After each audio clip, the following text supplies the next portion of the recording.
অন্নকূট মানে হচ্ছে অন্নের পাহাড়। আজকে বড় মার সঙ্গে অন্নপূর্ণারও পুজো হচ্ছে এবং সামনে এরকম পাহাড় সমেত অন্নের পাহাড় করা আছে এবং সেটা মোটামুটি 4000 থেকে 4500 কিলো ভোগ হয়েছে এবং এটা আমাদের প্রতি বছরের ন্যায় আমাদের মানুষ দর্শন করবে এবং দর্শন করার পরে একটু পরেই আমাদের প্রসাদ বিতরণ শুরু হয়ে যাবে। 4000 কিলো ভোগের মধ্যে পোলাও থাকছে,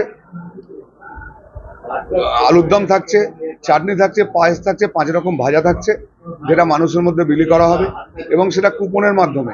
এই সময়টাই আমরা কুপনের মাধ্যমে মানুষকে প্রসাদ দিই এবং দুপুর 3টের পর থেকে মানুষকে ফ্রিতে প্রসাদ দেওয়া হবে লাইনের মাধ্যমে। এবং 2014 সাল থেকে আমাদের মন্দির শুরু হয়েছে, তবে থেকে আমাদের অন্নকূট শুরু হয়েছে এবং বড়মা তো শুধু আজকে নৈহাটির নয়, সারা বিশ্বের। এবং বড়মা এখন যেভাবে বড়মার প্রচুর মানুষ আসছে।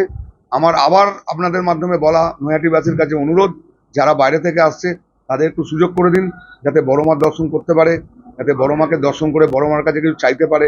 আপনি জানেন আমি বরাবরই বলে থাকি, বড়মার কাছে যদি কিছু চাওয়া যায় বড়মা তাকে ফেরান না। কেন সবাইকে সুযোগ করে দেওয়া হোক। আপনাদের মাধ্যমে বলে দিচ্ছি, দুপুর 3টের পর থেকে ফ্রি প্রসাদ বিতরণ করা হবে, দুপুর 2টো থেকে কুপনের প্রসাদ বিলি করা হবে এবং আমরা সেই সময় মতনই কাজ করছি এবং আমরা মানুষের জন্য দর্শন শুরু করে দিয়েছি। ডাউনলোড করুন এই সময় অ্যাপ iOS ও অ্যান্ড্রয়েডের জন্য।